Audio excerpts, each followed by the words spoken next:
It's Muppeturgy with an appropriately pedestrian episode about the surprisingly foot-forward Madeline Kahn episode of The Muppet Show with our very own special guest star, James Jackson Jr. Hi, everyone. Welcome back. I'm David Levy. I'm so glad you're here with us. Today, along with me are...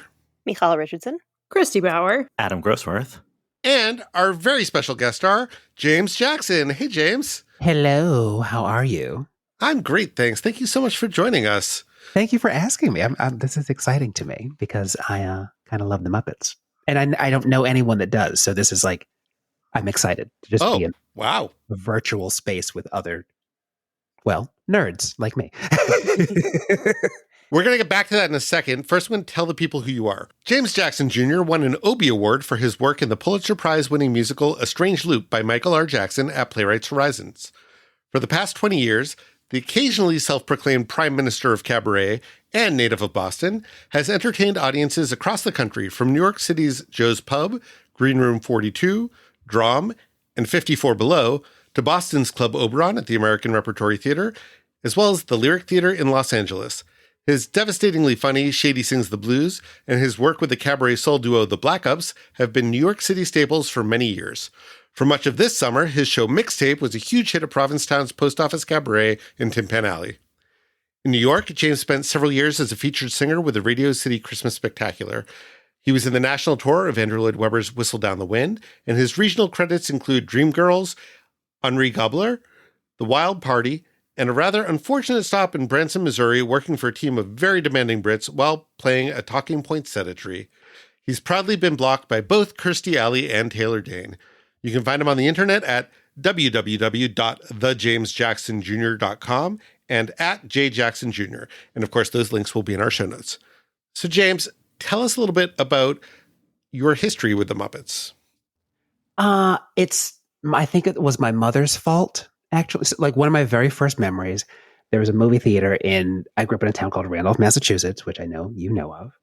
There was a movie theater in Stoughton, Massachusetts, the next town over. And it was like one of these old... Where I grew up. You grew up in Stoughton? Yep. I didn't know that. I knew it was like near me, but I didn't know it was Stoughton. So there's the movie theater in the center of downtown Stoughton that had like a balcony section. And I remember vividly my mother taking me to see, I think it was the Muppet movie first. But I remember her smoking in the movie theater because it was 1970 something. And so I'm just like, I just have these vivid memories of a Miss Piggy in my face and my mother smoking a Salem Ultralight next to me.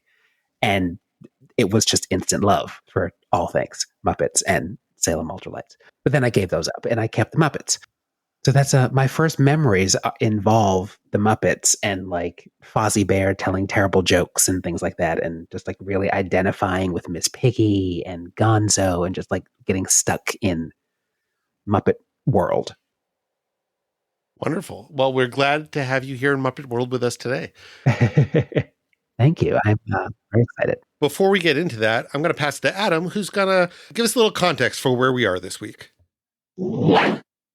So this is season 2, episode 9. It was made in late July of 1977. It aired in New York, October 3rd, 1977, and actually the same week in the UK. And it was number 3 in the air order. Following this on TV in New York on CBS was Elvis in Concert. The New York Times TV listings makes a point twice of explaining that this Elvis concert was taped earlier this summer because, of course, Elvis had died earlier this summer. Seems obvious, but exactly. I don't think that had started yet. So it was like 2 months after his death. Anyway, this was what started it? Yeah, they took pains to make it clear that this was this concert was filmed before he died. Our friends the San Pedro Beach Bums are on the air, and the NBC movie at 8 o'clock is Murder in Peyton Place, which I only noticed because the description in the Times was, quote, as it says, period, based on the old TV series. End quote. So someone getting a little sassy at the Times. On the front page of the Times, a nightmare-inducing picture of a bunch of rabbit costumes from the Macy's Thanksgiving Day Parade for some reason. I don't know why this is front page news. I don't know why there are rabbits in the Thanksgiving Parade. That feels like an Easter thing, but I don't want any more shit for the clown gifts. To introduce our guest stars, that's what I'm here to do. So it really makes me happy to introduce to you. So it's funny, I didn't mention, although you probably picked up, that James and I have known each other since we were wee children. And The guest star today, Madeline Kahn, also has her roots in Boston, although Yes. she moved away when she was 2. However, that happened because her parents divorced. Her father stuck around in Boston, had another family, and I also grew up with the children of her half sister. So it's just like a big old homecoming episode today. Anyway, Madeline Kahn, actress, singer, comedienne, star of stage and screen. After her family left Boston, she grew up in New York, and after graduating from Hofstra, she hit the boards and began auditioning for musical comedies on the New York stage. She got her equity card in the chorus of a City Center revival of Kiss Me Kate, but her big break came in Leonard Sillman's New Faces of 1968. After some additional stage work, including Promenade off-Broadway and 2x2 on Broadway, she made her feature film debut in Peter Bogdanovich's 1972 screwball comedy What's Up, Doc?, playing second banana to Barbra Streisand. The following year, she appeared in Bogdanovich's Paper Moon and earned her first Academy Award nomination. The year after that, she began her long association with Mel Brooks, appearing in both Blazing Saddles and Young Frankenstein, both in 1974. For Blazing Saddles, she would once again be nominated for the Best Supporting Actress Oscar. She would go on to star in 2 more Mel Brooks films, High Anxiety and History of the World Part 1, plus 1 more for Bogdanovich, the deeply unfortunate Cole Porter jukebox musical At Long Last Love. She continued to work on stage throughout her career, winning a Drama Desk Award and a Tony nomination in 1974 for In the Boom Boom Room, and another Tony nomination for On the 20th Century in 1978, and yet another for the revival of Born Yesterday in 1989. She would eventually win the Tony for her performance in Wendy Wasserstein's The Sisters Rosenzweig in 1993.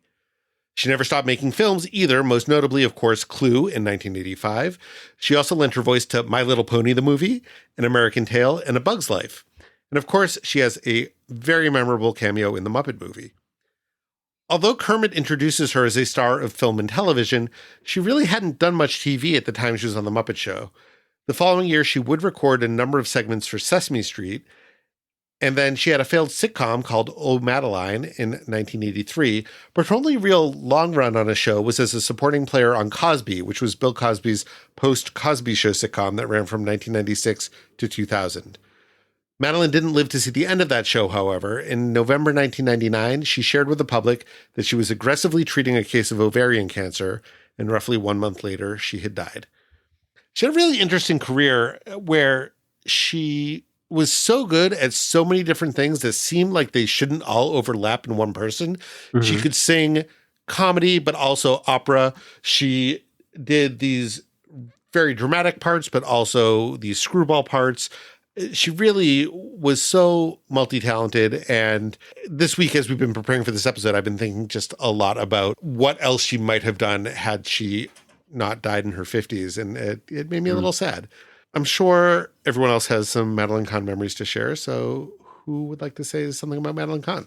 I just realized something that I think I might have been drawn to in her. And it's this thing that she can do 2 different things at once, where her face is telling you something, or you think her tone of voice is telling you something, and you think you really know where she's going to go. Like, oh, she's going to go for the laugh right now, or she's going to go for the drama right now. And she doesn't. And I think that's a really special talent. I think that kind of sucks someone in. Even like, I'm thinking like Paper Moon, which for some reason I just recently watched some of. I don't know why. But that monologue that she does in Paper Moon, which like she should have won the Academy Award for, is great because you think she's going to say certain things and she doesn't, and she's talking to a kid.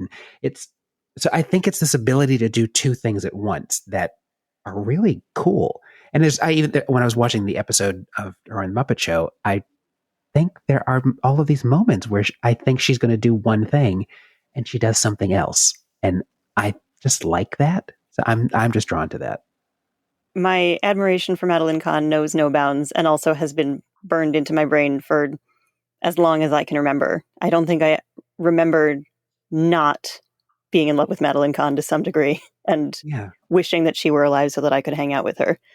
I mean, when I was a kid, that was mostly because of Blazing Saddles, but I've loved that this week we've had an excuse for me to finally go back and watch some of the movies that I had not yet seen featuring her, especially Paper Moon I'm glad I finally got to watch that and had a good reason to.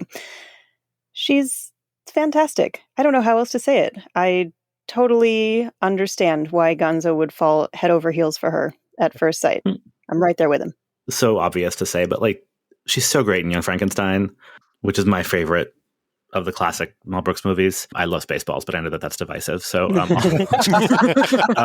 we'll just leave it at Young Frankenstein. And Clue is also, such a classic. I mean, they're over the top performances, but she also makes those feel like real characters in their way. And that's impressive. Right. She's hugely funny, but she makes them grounded. And especially in a Mel Brooks movie, I feel like that's really hard to do. But yeah, I mean, she's a legend for a reason.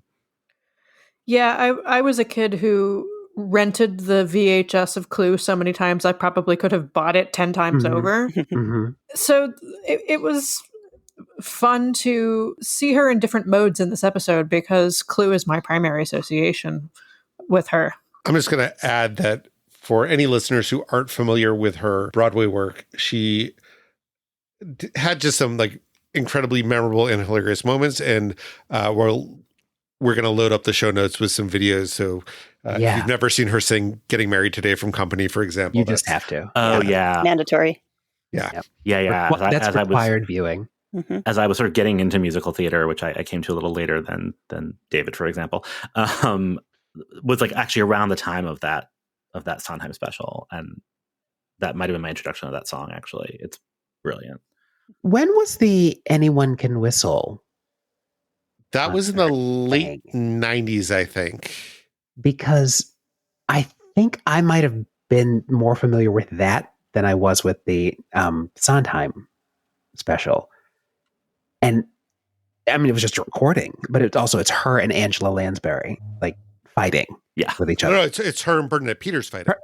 Is it? Oh, that's Angela Lansbury narrated. No, right. So it's her and Bernadette Peters, which is like, come on. Well, also, I said to Adam earlier this week that I realized that Madeline Kahn and Bernadette Peters are sort of like the mirror universe versions of each other. Really what it is that Madeline Kahn is like evil Bernadette Peters. Because they both are like beautiful Cupid dolls. It's the other way around. I think Bernadette Peters is the evil Madeline Kahn. Ooh. I mean, maybe. Bernadette had Madeline killed.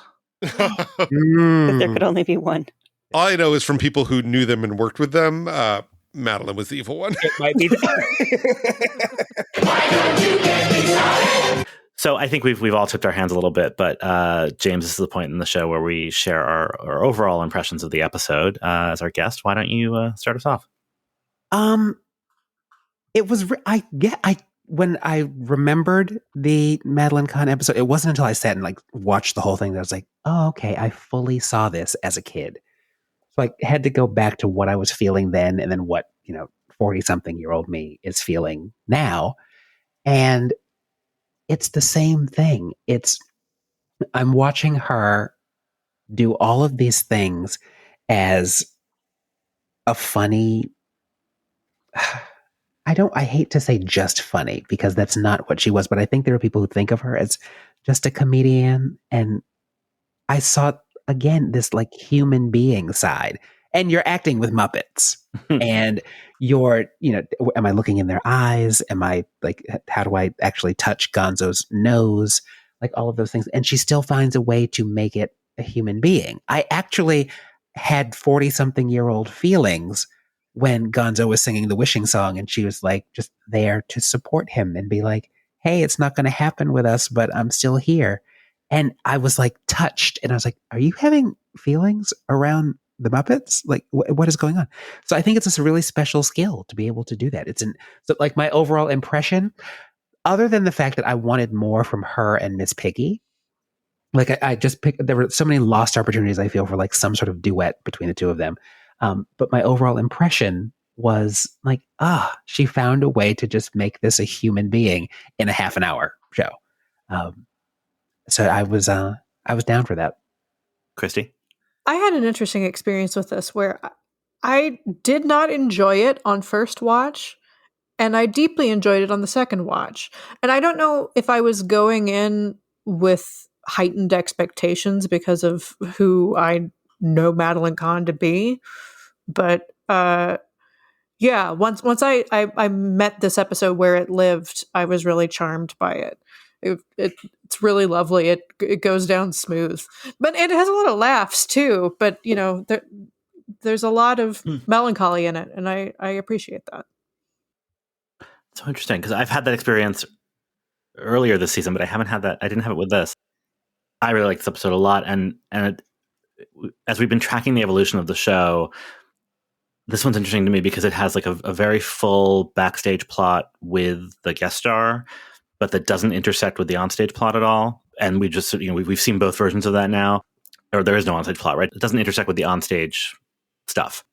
There's a lot of very short bits, which I appreciated, because if something doesn't land, you're on to the next thing very quickly, which is not necessarily how things have felt so far. And for me, it added up in a good way, but I could see how that might not necessarily land. Michal, what do you think? Yeah, I mean, given how much I adore Madeline Kahn, I was worried about whether to set high expectations for this episode, but any expectations I had were exceeded. I really adored this episode. And not just because Madeline Kahn plays well with the Muppets, which she definitely does, but as Adam was saying, it packs a whole lot of bang for your buck into this episode. We're hurtling through a whole boatload of just relentlessly Muppety exuberance. It just keeps going, and you get to the end and think it felt like several episodes worth of Muppet Show. And some of the songs in here became Muppet classics, and it's always fun to see them. And there's some terrific Madeline Kahn moments of her just being very human with the Muppets, touching Gonzo's nose, like you said, and like flirting with the Muppet feet on the mutations. And she's we'll get to the end, but Gonzo's wearing a magician's suit and she needs a hanky, and she starts pulling out his handkerchiefs and keeps going, and she's just so tickled by it in such a real way. There's so much to love in this episode. And not every single sketch is pure Muppet magic, but it really feels like they've hit their stride on this episode. David? Yeah, I don't know how much more I have to add, except that in addition to what everyone else has said, the opening number of this episode might be my favorite Kermit performance, might be my favorite Muppet Show song. And so is that, in a way, it weights the episode weirdly for me because it starts on such a high note. It's like, oh my God, how do they keep up with that? But it is just a really satisfying episode. Madeline Kahn! Oh, Madeline Kahn! 15 seconds to curtain, Miss Kahn! Oh, thank you, Scooter. I won't let you do it. Do you hear me? I won't let an artist of your beauty and integrity go out there and work on this weird, sick show. So that was Sam bursting into Madeline Kahn's dressing room and refusing to let her go on. And meanwhile, as he's saying all this, Madeline Kahn is donning a wig and Groucho glasses and blowing a party streamer at him. You're on. So clearly Sam has never seen anything that Madeline Kahn's ever done, right? It's real weird. It's real weird, especially in an episode where the main plot is that Gonzo falls in love with Madeline Kahn. Right. And that Sam also seems to be horny for Madeline Kahn. I think Sam respects her artistry. I'm hoping that Sam respects her artistry. I mean, he praises her beauty and integrity. She has those things. Yeah. And it was the 70s. And, one of her first big splashes was singing in a Leonard Bernstein tribute concert. And we know that Sam deeply respects Leonard Bernstein. Right. I mean, so I feel like he recognizes the beauty in her artistry as well. I hope that that's what it was. Yeah. All right. That's a reasonable hope. No news tonight in the Yay Evolution department. Stetler and Waldorf are facing away from the stage, which helps a little, but they can still hear. Gonzo's trumpet blows orange smoke, which looks beautiful, as did last week's green smoke. Still no Pope. No, it's Ernie. Oh. Right. That's the news from Gonzo's trumpet. No Pope tonight. Muppet Show backstage. So this week backstage, Gonzo's got woman troubles, and this time they're with a real human woman. Gonzo is interrupted in his rehearsal with Eric the Yodeling Clam by Madeline Kahn walking in. He tells Eric to take 5. Eric the Yodeling Clam promptly clamps down on Gonzo's nose, and Madeline helpfully intervenes. Before we play the clip, because I'm sure we'll then move on to other things, I don't know why it just delights me so much that his name is Eric. It's just such a weird little detail. It's a nice, benign name for a clam. Right? All right, moving on. I think you're terrific on the show. You do? Yeah. I'd hate to see anything happen to you, especially... You would? Well, yeah, of course. Wow. Look, you're not just kidding around here, are you? Of course I'm not kidding. I think you're terrific. Excuse me, Miss Kahn. It's time to get ready for your musical number. Oh, thank you, Scooter. I'll see you later, Gonzo. Oh, excuse me, I'm sorry. Yeah, Baba. Hey, Gonzo, how's it going with your yodeling clam? You can have him. I'm in love. What's he good for? Chowder. And then Scooter does this perfect little take to the camera as Gonzo is rushing off, pursuing Madeline Kahn. Scooter's like, huh? It's great. Also, can we talk about the delightfully 1977-ness of Madeline Kahn's outfit? Please. Oh, Literally nothing she's wearing matches. It's perfect. It's so good. It's Right? wearing this like dusty mauve sheer button-up shirt with roses on it and like a weird blue shirt underneath and a gray newsy cap. Ugh, it's iconic. I love it. Her hair is always down backstage, and it's just my favorite. I didn't realize at the time, but now I'm like, oh my God, she's like total fashion icon. Mhm. Like it just sucked me in. Well, and this whole episode, the Muppet, I mean, Gonzo has 2 new costumes, and so does Kermit in this episode. And they're all fantastically 1977. And we're not a fashion podcast, but we're here to admire outfits on the Muppet Show. Take that, Met Gala. I keep noticing different photos on the wall of the dressing room, and maybe this is not actually new. I just noticed it for the first time, but when Scooter comes in to the dressing room, or Sam or whatever, there's a picture of Statler and Waldorf right by the door. Why the fuck would there be a picture of Statler and Waldorf on the wall of anyone's dressing room at the Muppet we know Show? they've That makes no auditioned for sense. the show. True. But it's They've been on deeply stage. weird. Yeah. Wait, this is in which dressing room? In The Madeline guest star Kahn's dressing room. Really? There are a bunch of pictures on the wall of like various Muppets, including like non-regulars, which I think is sort of great because they're like past guests. Okay. Like the Menomina backup singers. But Statler and Waldorf doesn't make any sense. And I think they are rotating them, right? Like I think, because I'm pretty sure the Statler and Waldorf picture is where in previous weeks we've seen a Gonzo picture, for example. Yeah, like, or I Wayne do and think they're Wanda. moving I them feel like I around. would have noticed it before because it feels incredibly out of place. Yeah. Anyway, I just wanted to note that. Gonzo announces that he's now in love with Madeline Kahn, and this escalates quickly. He goes to Piggy's dressing room and tells her that while he's always had a crush on her, he is no longer interested, and she is at first relieved. Good! I'm glad you finally come to your senses. Oh, my dear Gonzo. I know it will be painful for a while, but in time, you shall forget all about me. But I already have. Yes, I found somebody else. Oh, yeah, what's she like? Well, she's nothing like you at all. She's beautiful. So rude. This is an interesting episode for Frank Oz because he's not like none of his characters are featured, but like Piggy and Fozzie both have some fantastic moments in this episode, and this is one of them. Just like every turn of this, from like the initial like yes, please stop bothering me, to wait, you're not in love with me? Why not? Like everyone's in love with me, to the like actual being offended, which is, you know, not actually unwarranted in this case because he is kind of a dick about it.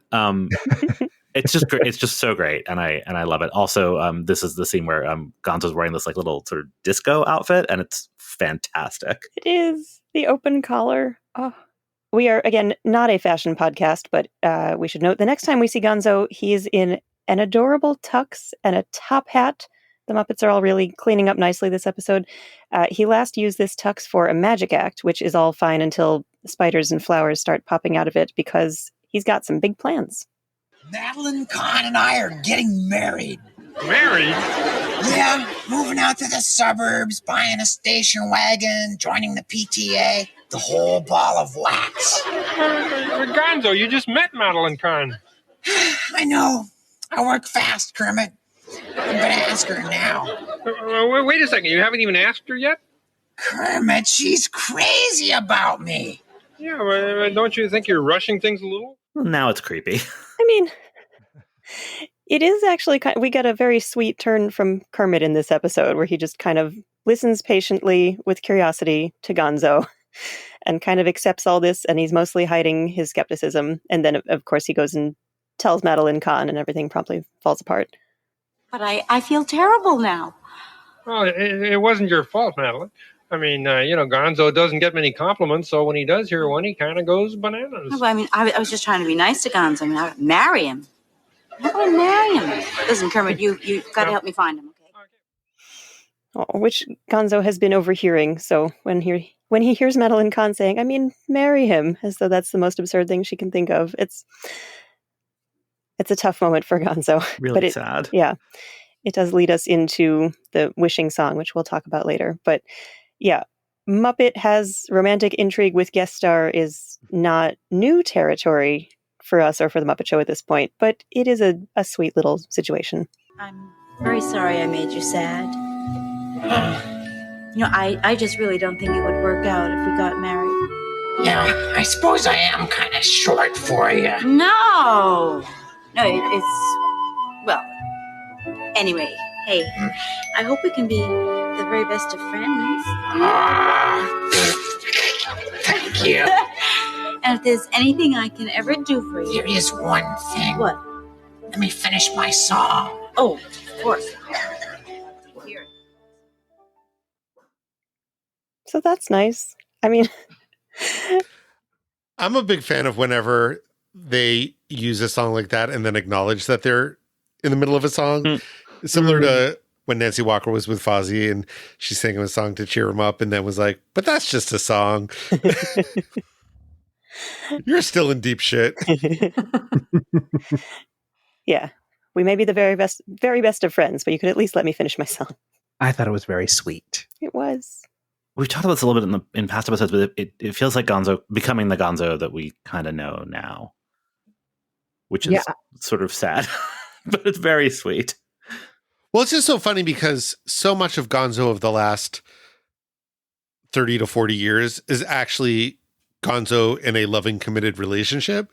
So these years of Gonzo with crushes on unattainable women, it does lead into that, but it's also so not part of who he is now. Yeah. I don't know. But also, like, the Gonzo of the Muppet movie, I feel is really, like, definitional to my understanding of Gonzo, and like, I'm going to go back there someday, and the wishing song feel very similar to me. Definitely, tonally, Yeah, there is a yearning to Gonzo. Yeah. The only other thing I want to say about this is in the final scene of the episode when they're like saying goodbye, Gonzo says something to Madeline about, now you'll have to go to all those PTA meetings alone. And I had missed the part which we just played a couple minutes ago where he talks about going to PTA meetings with her. So it just played as like a total non sequitur to me. And I was like, oh my God, did he knock her up? Like, what's going on? Or it seemed a little advanced to make a joke about that if you missed the PTA thing from earlier. Right. Yeah. Yeah. Well, add that to your spreadsheet.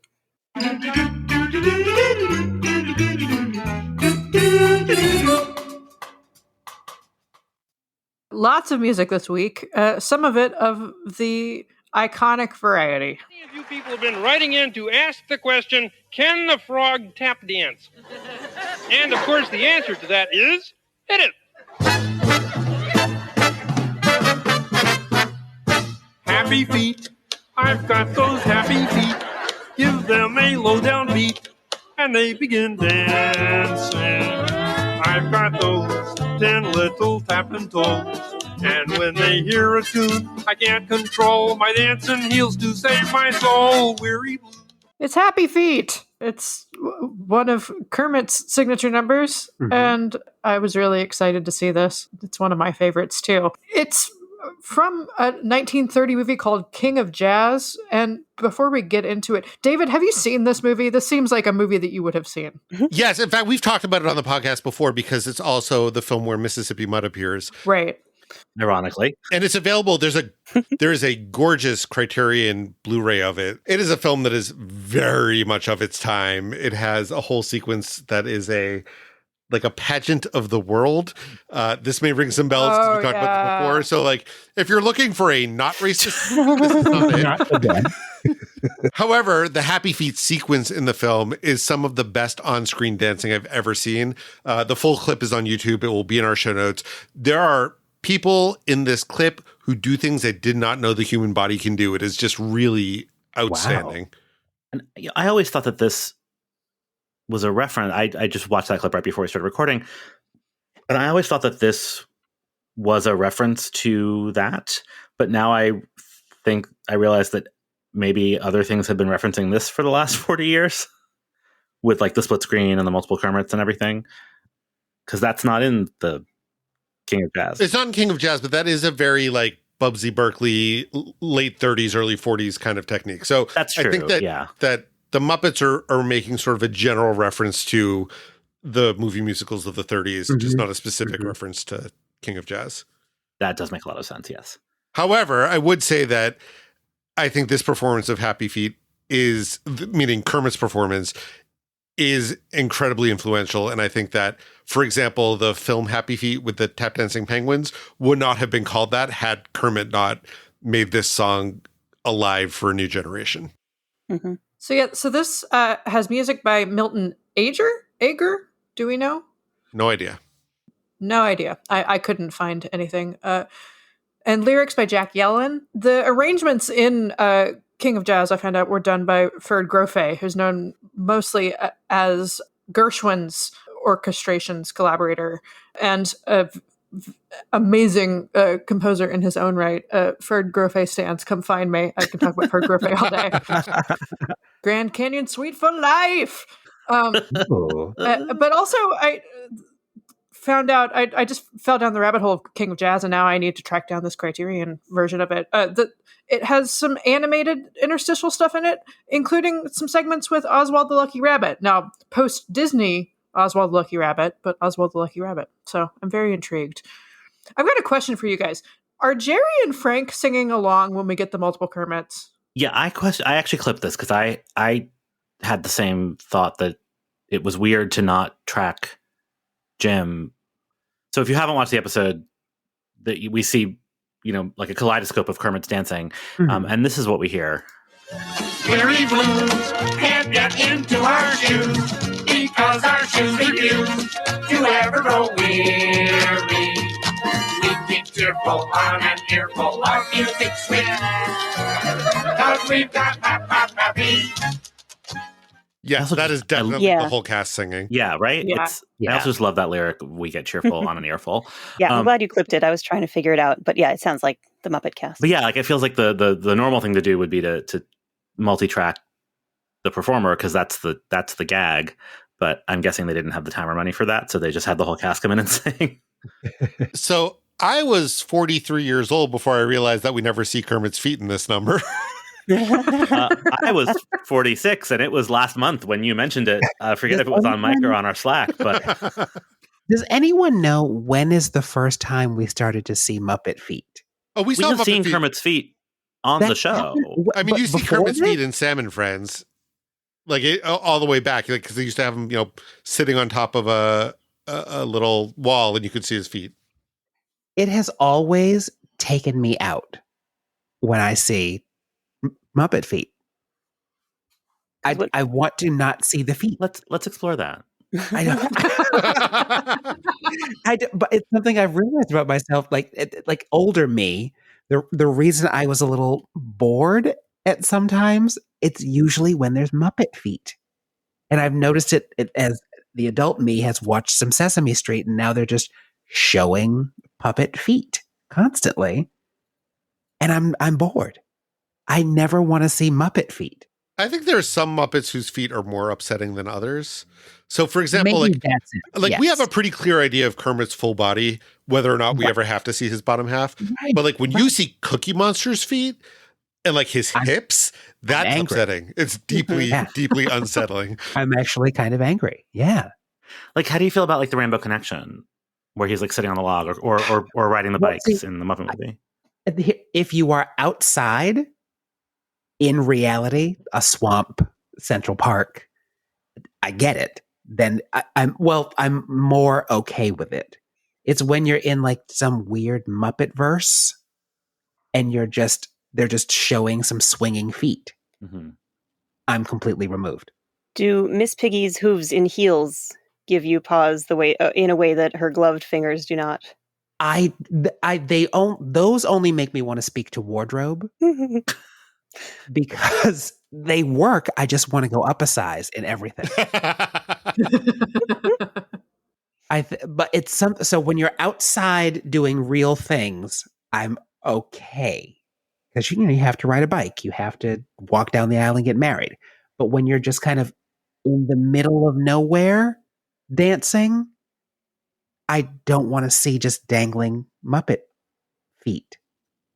And as this clip proves, there's no need to show Muppet feet. You can show an entire iconic. It's kind of funny. Yeah. To just see the top half of someone fully tap dancing, a chorus of people tap dancing and no feet. Little did they know that a few years later, MTV would come on and convince people that that's actually what dancing is supposed to look like. And we'd never see full body dancers on screen again.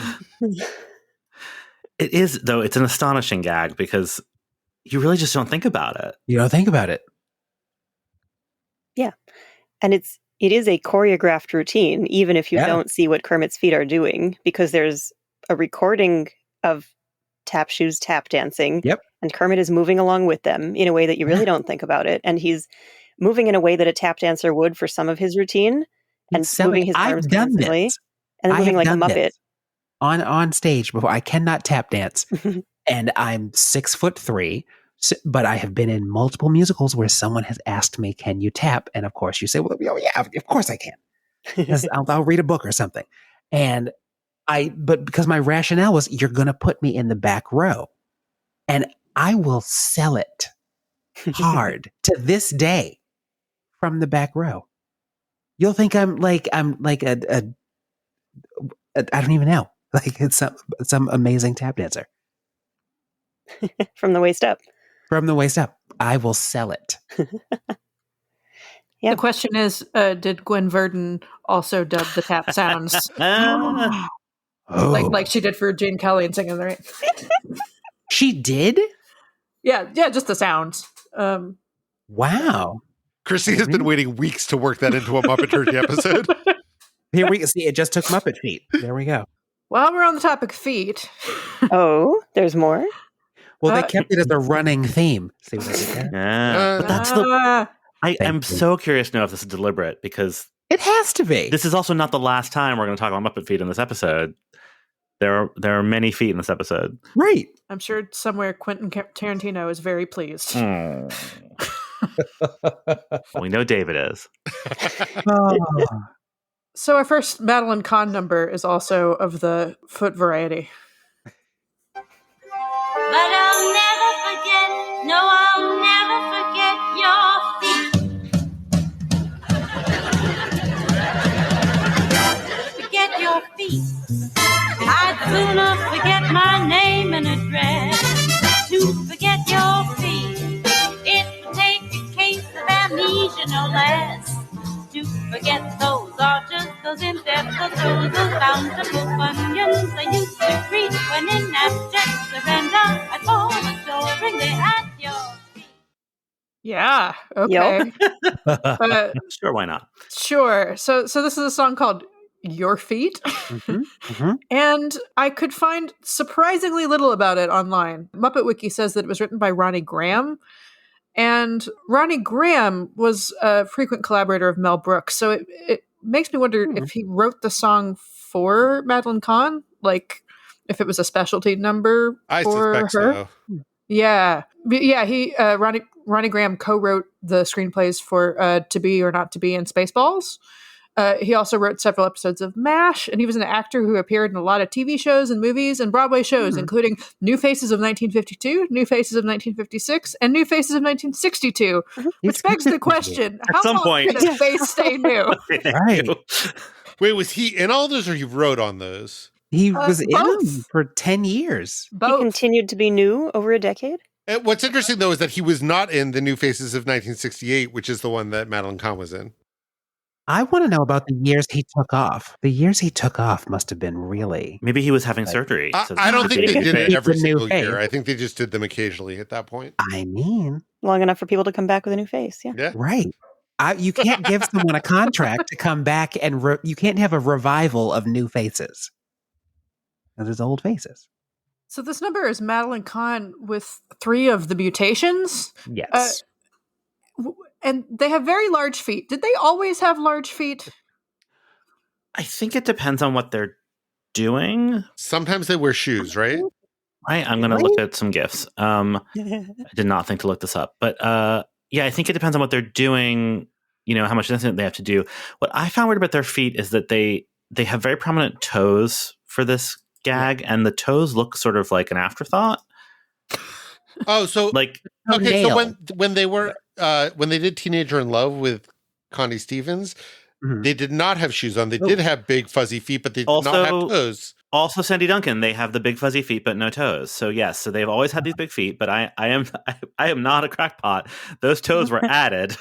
Gross. I mean, are they made new? They're just like stuck on top of their feet. If these are outfits that they're wearing by putting on feet and putting on a head, then they could make new feet. Yeah, yes, I understand that they're not actually living creatures, that they they haven't mutated further. Maybe because this particular song was called Your Feet, and they were going to have a foot feature. Maybe they wanted to fancy up. Oh yeah, I mean the toes make sense. They just don't look real. They're monster toes. They don't bother me. Right. That's true. They don't look like authentic, real monster toes. That is true. A thing I noticed about the mutations, I think just the way that Madeline Kahn interacts with them super up close in a way that I don't think we've really seen anyone do before. And there's something about the design of their eyes that really makes it look like they're looking at her, even though that is completely impossible. Like they're much taller than her, the eyes don't move, but like the angle of them creates a really cool illusion. That's just a really neat bit of design and puppetry. So I did not like the toes. I love the face. The mutations have come a long way, and we've come a long way in our feelings for them, I think. Yeah, I think it varies on how they're deployed, and I think that's always going to be true for me. But I like this. I have to say, I did not like this song, but it's her. And there's sort of it looked like she was just having so much fun. There's moments where they're like literally tossing her around or like carrying her through all of their arms. And it looks and sounds like she's having the time of her life. And I thought that for me sold the song for a song that wasn't great. But the fact that she enjoyed singing it so much, it looked like she was more just like, I'm like giggling through this, sold the song for me. It's also worth mentioning that for reasons that are never explained, there's a vague Middle Eastern theming to this number. Total genie in a bottle. Yeah, like it's on the border of needing a warning. This episode didn't have a warning, but there's another thing coming up that also I was surprised that this episode doesn't have at least one of the small warnings. Yeah, the two of them put together, each of them is at least 0.75 of needing a warning, but probably all the way at a 1 out of 1 needs a warning. Yeah, it's like the mutations are all wearing turbans. She's wearing flowy, kind of harem-y. Yep. Yeah. Do you think that was just in the service of how do we concoct a situation where it makes sense that she's at foot level for them? Yeah, and they're all barefoot. I buy that, but I'm not saying that makes it okay, but yeah, that's probably the reason. But it's super appropriative and weird. Yeah, there are a lot of pillows. It also kind of vaguely feels like that number where Piggy was feeling herself at Pier 1. Yeah, this is like Pier 1 with an elevated level of Orientalism. So we get a couple of really short numbers or joke allusions to numbers in this episode. This one is incredibly short, but it's delightful.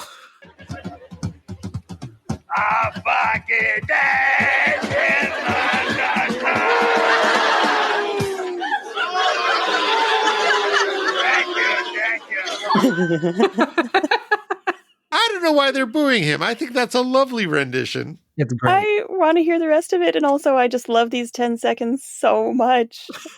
There's no better encapsulation of Muppet Show exuberance. It makes total sense. Yeah, this is at least a very creative take on Gershwin. Like you're not hearing this on Rod Stewart's American Songbook album, are you? No. Yeah, it's a Gershwin song. It's from a 1937 movie called A Damsel in Distress, which starred next week's guest star George Burns. And it's a song that, we should mention what the song is. It's The Foggy Day in London Town.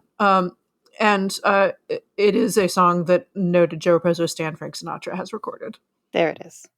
By the way, Damsel in Distress, a great 1930s musical. If you're looking for something light and fun, it shows up on HBO Max all the time. Highly recommend it. It's Fred Astaire alongside George Burns and Gracie Allen. How racist? Not. Great. I mean, racist against British people, but That doesn't count. Is that even a thing? No. Should be. We should be more of that. They had an empire. They're fine. And, we should note Animal has a very sitting with his legs spread very wide. It is the drum widest stance I've ever seen. And we can see both of his feet. Both feet. And it's not actually how playing the drums work. You need your feet, but whatever. So yeah, Muppet feet. I also I'm delighted by how long his legs are. Yeah. Oh my God. I literally had these exact same thoughts. I feel like the length of Muppet legs has a lot to do with whether or not we like them, or at least whether or not I like them. I agree. I think that's something. That might be a thing. And that's also something that if you plot them out over time, they slightly adjust until they hit the mark, right? Like we saw Gonzo a couple weeks ago, and I thought his legs just looked too short in a way that made me really creeped out. But certainly if you watch a contemporary Gonzo thing, his legs are a slightly longer length that feel more suited to his body, and it's not quite as weird. So are we going to start a graph over the course of the rest of this podcast? No. I feel like I just want to track that graph. Like I would if someone could just occasionally start that and update it, I would live for that. If we have a super fan out there who wants to start graphing the relative lengths of Muppet legs, that's the thing. That would be great. We would be happy to amplify your work. To sit on a log doesn't already exist. It's got to somewhere. I just find it interesting that one frog can sit on a log with one length of leg, and just a few years later ride a bike in Central Park with legs that are a foot longer. So there is a Muppet wiki page called Feet and Legs. Yep. There we go. And there's also a discussion on MuppetCentral.com forums from 2011, Kermit's feet and leg length. Oh, gosh. Well, that was a decade ago. There's also a Muppet Legs Urban Dictionary entry. I'm not going to click it. Nope. I am going to be up all night. Oh, my God. Related searches, Muppet hair, Muppet eyes, Muppet arms. Well, now it's a thing. Uh-huh. So there are multiple recurring themes in this week's music. Beyond the feet, we travel from London, from the animal gag, to New York for the UK spot. Some folks like to get away, take a holiday from the neighborhood. Hop a flight to Miami Beach or to Hollywood. But I'm taking a Greyhound on the Hudson River line. I'm in a New York state of mind.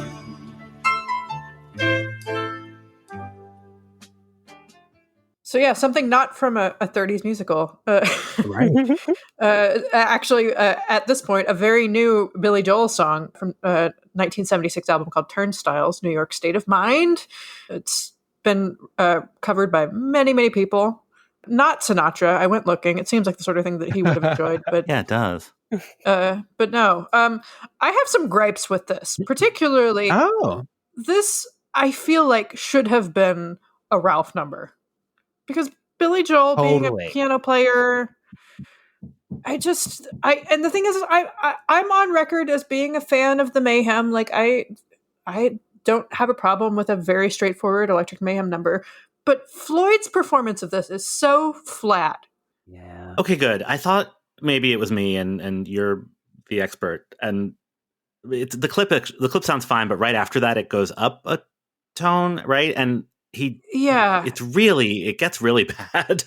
Yeah, it's just, I mean, and flat in multiple senses. I mean, yeah, like musically flat, but also just like not very dynamic. Yeah. By his standards. Here's the thing, though. Billy Joel in 1976 was cool, which I know is so weird to say because in 2021 it certainly isn't. But I think at the time, if they're going to do a Billy Joel song, of course it's going to be the Electric Mayhem and not Rolf. Like, yes, Tony Bennett eventually covered New York State of Mind, but not in 1976. I could see the case for Dr. Teeth singing it, though. That's my only issue is with the bad vocal. I just feel like somebody who's a better singer should be doing it. Someone who already plays the piano and who's just a slightly better singer. And Rolf does cover it on Old Brown Ears Is Back. It will be a Rolf song as well. And I really enjoy both of those versions. I don't have... I hear what you're saying about the flat, both musically and as far as the arrangement, but I really enjoy this. I just thought it was weird that Janice was excluded. Exactly. Well, she's clearly from California. True. Ooh. Wow. This is true. Never thought of that. For sure. So don't leave the 30s for long. Somehow this is not the UK spot. Not a word did I utter as I lay down in the gutter, and this pig came up and lay down by my side. Not a soul was I disturbing as I lay down by the curbing. When this high-toned lady came, I heard her say, "You can tell a man who boozes by the company he chooses." And the pig got up and slowly walked away. Yikes. So yeah, this is a song called "The Pig Got Up and Slowly Walked Away." There's nothing like making the spoilery terrible punchline of your joke the title of your song. But that's what F.W. Bowers and Benjamin Hapgood Burt did. It's a song from 1933. And I have a question. Kermit introduces this as one of the great classics of the musical theater. Yes. Yeah, I got excited, and then this happened. Yeah, like I was expecting. I mean, I don't know. Like, it's funny. I've been trying to think of like what the most terrible stereotypical piano bar thing, and it was just like Meadowlark. Not yet a classic at this moment. Yeah, I would have paid good money though. Yeah, not a piece of the musical theater. Full stop. It's just a song from the 30s. It's a weird choice. And it's set then the pigs get mad. And why do the pigs get mad? Isn't the pig isn't the man the one who's insulted? Well, not but the pig in the song? The joke relies on your expectation that the pig is gross. Right. And the pig is so gross that the pig got up and slowly walked away. It's it relies on the pig being so gross that even the pig knew he had to slowly walk away. Like, sorry guys, it's me. Huh. It's pig shaming. Yeah. There's also like a gender thing happening here that I don't care for. Yeah. It's a really weird choice of a bad song that, of course, it's Fozzie, so he sells it, and it's Fozzie. And then the pigs coming out, and I was like, this is a tense moment, and I don't like to see Fozzie being the center point of tension like that. I don't get why this needed to be there. I mean, I think this was the kind of song that, although we don't necessarily know it now, I think in the 70s it was probably still recent enough that it's the kind of thing that people might have heard their grandparents sing to them. Yeah, I was doing the math, right? So like it's actually exactly, this song was 45 years old Then and What's a 45-year-old song now? New York State of Mind is a 45-year-old song now. So wow. right. But like still though, it doesn't feel like one that would have lasted in quite the same way, does But it? it's like a dad joke. So it's definitely the kind of thing Yeah. that I could picture my grandfather singing to me. You know? Yeah. Okay. Right. It's interesting. I did go on a little bit of a hunt to figure out if this did come from the musical theater in any meaningful way. And while I didn't find any evidence of that, Benjamin Burt, who is the lyricist here, did write lyrics for like a ton of shows in the 30s. You know, often it was, you know, for the kind of musical reviews where they had lots of different writers. So he might have contributed a song here, a song there. So it's possible that this showed up in some kind of musical review at some point. Most interestingly to me, though, this guy, Ben Burt, is credited with coining the phrase "all dressed up with no place to go," which was the title of a different song of his. Wow. I never knew that. So we get one more quick Wayne and Wanda style joke song moment.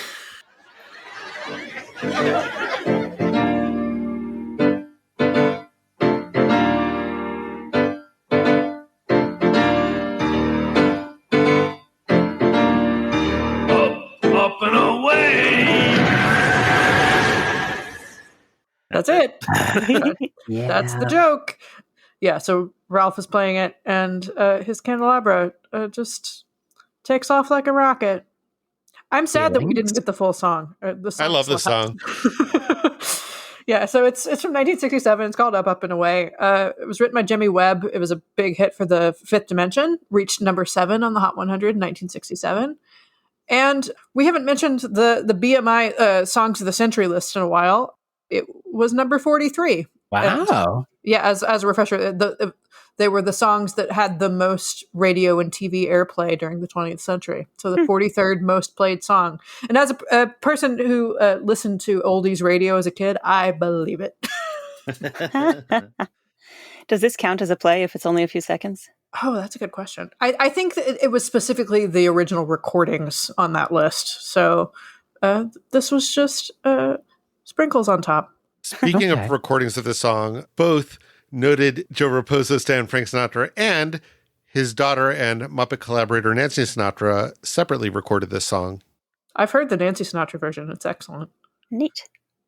So our last number is another of the songs from Paul Tracy, whose first entry we didn't care for. Oh. His first entry was Ugly Song, or excuse me, Ugly Song.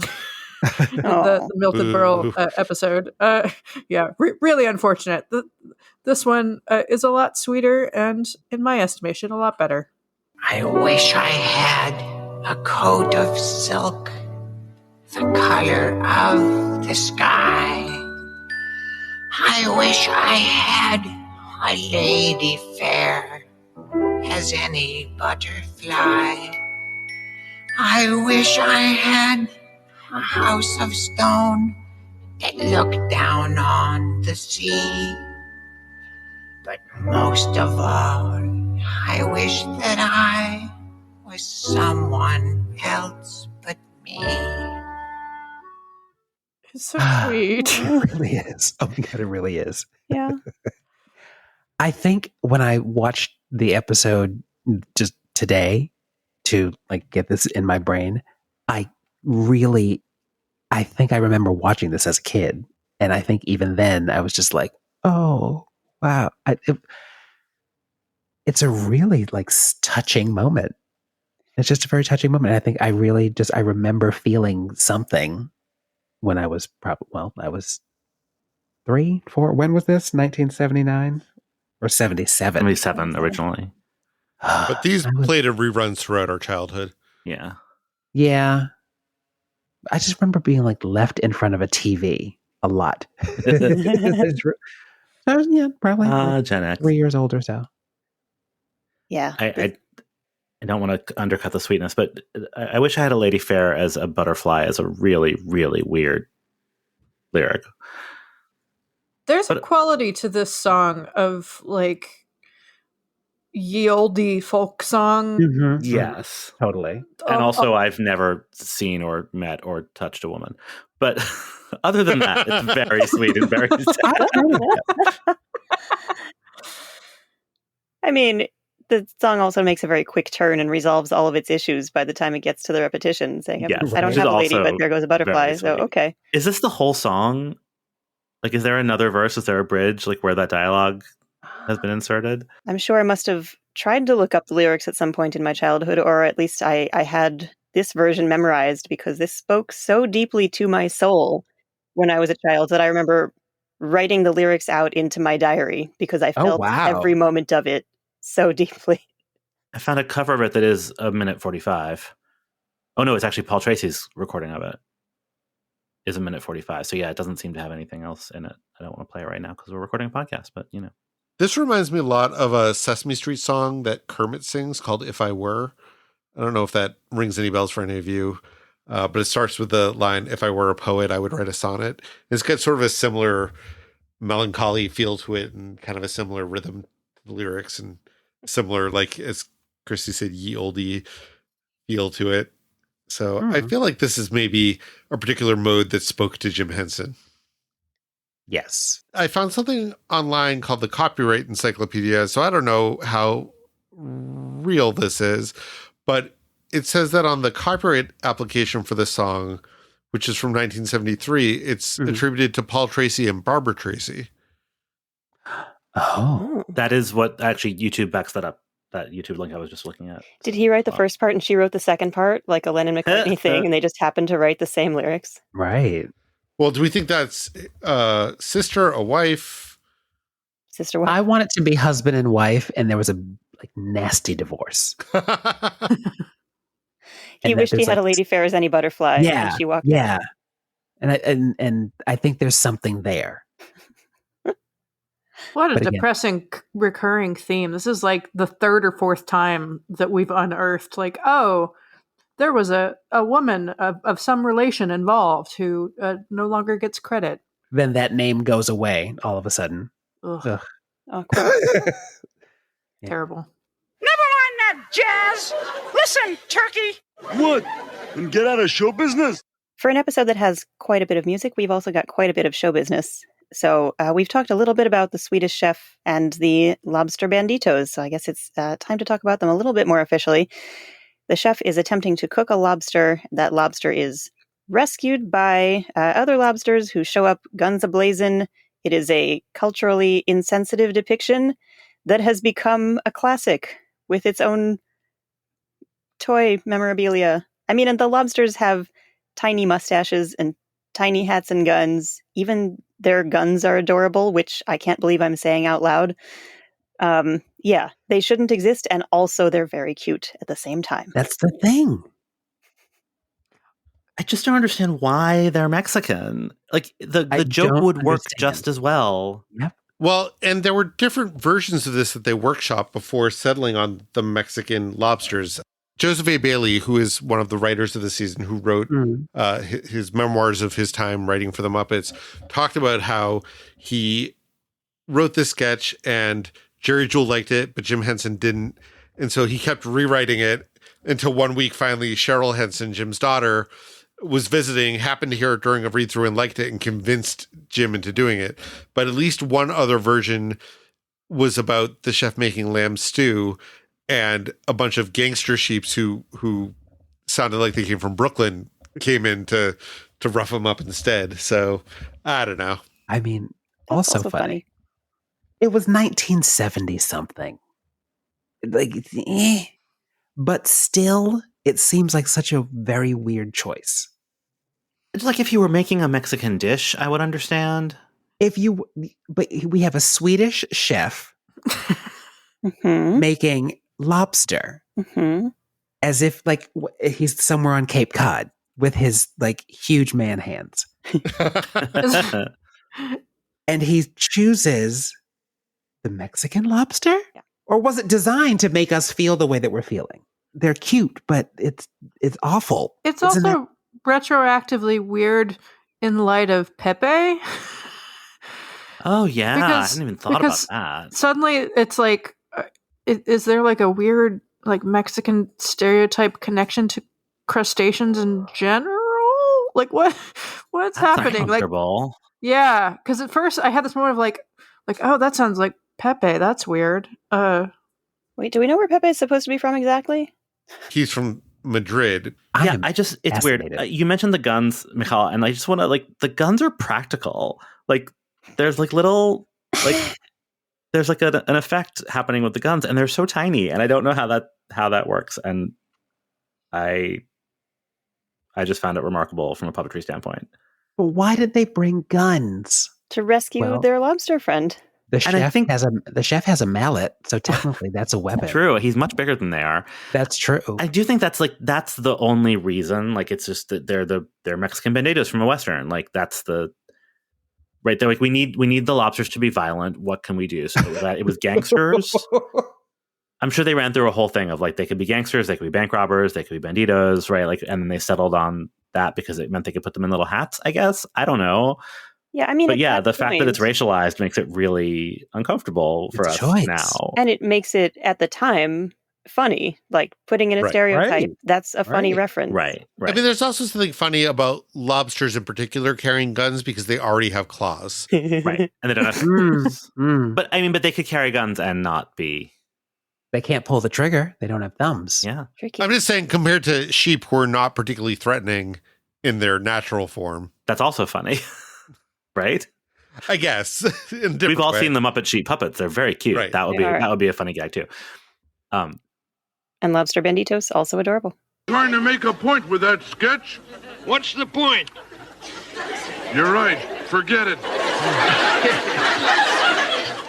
That being said, we've got a Pigs in Space sketch featuring, I love these descriptions, I'm going to keep reading them, the salubrious Captain Link Hogthrob, the provocative First Mate Piggy, and the mythical Dr. Strange Pork. They've all lost power to the steering mechanism on the swine track, and Piggy is certain she knows which switch will fix it. She's wrong. Men, you all stick together. I'm going to try that control. Now you stay on your own side. These are the captain's controls. Those are your controls. They're the first mate controls. You work your own. But my controls are just for the hot plate, the air conditioning, and the stereo. They have nothing to do with steering. That's right. She accidentally slams the door on Link's face. And that's the sketch. In the opening sequence, Piggy's eyes are a gorgeous shade of blue. Like I was really struck. Oh. Yeah, when First she time I've flies ever noticed in. it. Yeah. Yeah. And her hair looks great. I noticed for the first time, and I don't think it's new either, that Link's ears go two different directions, Wow. which is super cute. And like a thing that I think, like I've certainly seen dogs' ears do it. I assume pigs' ears do it too. Mhm. Right. Maybe even some humans. Yeah, maybe. Especially if they've been domesticated. You know, that was almost funny. They better be careful. They'll spoil a perfect record. So we've got this Madeline Kahn and Dog Lion sketch. They are playing out a variation on a classic Muppet sketch wherein a very cheerful gal meets a monster who does everything in his rather substantial powers to ruin her day. When she says she loves sunny days, he summons a storm. When Madeline Kahn says she enjoys the birds singing, Dog Lion takes a gun and shoots a bird down. Eventually, Madeline Kahn informs Dog Lion that he's so awful that it's truly beautiful. And as she continues to compliment him, Dog Lion shrinks down until he's transformed into this tiny Furby type thing, which she takes out her big umbrella and puts him away. I think that this sketch suffers from being part of this episode Mhm. in that so much of what made this episode fun with these very quick sketches. Mm-hmm. And then Yes. that just makes this one feel draggy. Right. And I don't know that seeing this in a different context, it would have felt that way. Because it's Madeline Kahn being delightful, as Mhm. always. It's wonderful to watch her. And Dog Lion is such a cool puppet to see in action. But it does seem long for some reason. Goes on a bit. That's the death knell of a thing, though. A friend of mine worked on a Broadway show that was a cult hit, but closed early. And he told me that he knew that they were going to close early because during previews, he would hear people shuffling out saying, "It's good. It's long." Doesn't seem like it should have been the last big sketch with her. Yeah, its placement is also weird. All of these sketches are bringing up certain things out of all of us that they all do seem to revolve around a little bit of, oh, that's awful. Oh, but it's actually really cute. It's that two things at once thing. Again, it kind of happens in every one of these sketches in some way. And I don't think they were writing with that intention, but it is interesting to me that like that comes up in what a lot of, it seems, we're all saying about a lot of these sketches. Mm-hmm. This sketch has a bit of a Sesame Street feel to me. Yeah. Well, that may be because it was originally written for two Muppets to do together. And so to swap in a guest star makes it feel, I don't know.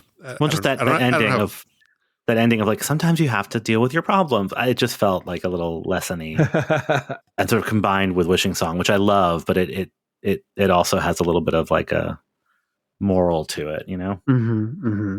I believe we'll be able to find at least one of the previous Muppet-only versions of this that we can put in the show notes for people to watch and compare. Yeah. I do want to say this puppet is beautiful. We talked about Lunch Counter in the Nancy Walker episode and like how that puppet is really beautiful, but sort of awkward. Like it has a hard time with the props. And this one is really beautiful and not awkward. I don't know like how many takes they got or if it just all worked, but all of the physical bits and all of the prop work, I mean, it's mostly just smashing things. It's not that hard, I guess, but like it uproots trees. Yeah, like it does, right? The whoever's in there has to jump around, has to pick stuff up. It doesn't actually look easy. It's not a graceful costume, but it's really gorgeous in its detail and its color, and it's also able to do all these physical bits, and I was really impressed with that. We'll see more of him in many episodes to come, and he is the very first Muppet to appear on the big screen in the first shot of the Muppet movie. Full credit for getting in that trivia tidbit in this episode. Good job. I have to go look at that again. All right, Muppet News Flash, take us home. Here's a Muppet News Flash. Reports are coming in from all over the world that television news reporters are blowing up. These unlikely rumors have... There you have it. That bit they just did reminds me of broccoli. Why?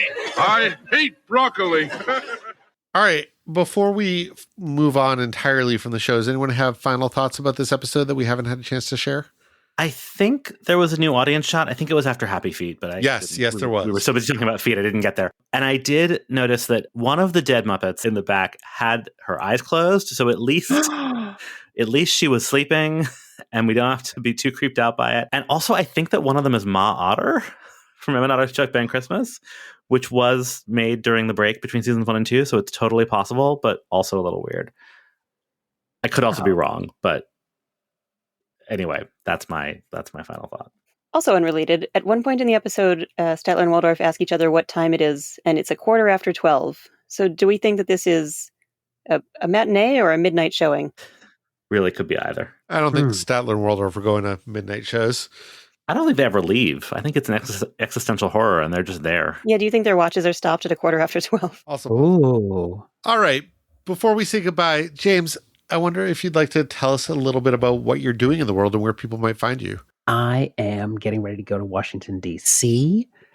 to go. We're doing A Strange Loop again. It's sort of like the pre-Broadway whatnot. I guess people still do that. We're doing it at the Woolly Mammoth Theater in Washington, D.C. Performances start like the week of Thanksgiving. So maybe November 20 something. Well, by the time people hear this, you will be in performance because this is dropping in December. Yes. And then might extend, but definitely going into January. So that's where I'll be next. It's so good, y'all. Go see it. I was just going to say, you Those of don't us need who were our lucky enough to see it in recommendation New York. because like the Pulitzer Prize also agreed I with mean, us. sure, but you know. It is real good. So this is going to be a fun couple months in DC. Yay. All right, so DC area listeners, please head on over to Woolly Mammoth and check it out. Yes. We got our money's worth tonight, but we paid nothing. That's what we got. Thanks for listening to this episode of Muppeturgy. We'll be back next week with Anthony Strand while George burns. You can find us on Twitter, Instagram, and Facebook at Muppeturgy or on the web at Muppeturgy.com. If you like what we're doing, please spread the word. Our theme music was composed and performed by Christy Bauer. Our show logo was created by Todd Bryan Backus. And this episode was edited by me, David Levy. And also, happy birthday, Michal! Oh, thank you. Happy birthday! Yay. And to be clear, it's her birthday when we're recording, not when you're listening. But you can wish her happy birthday whenever you want. Yeah, I'll take it anytime. Can we talk about Kermit's feet for a second?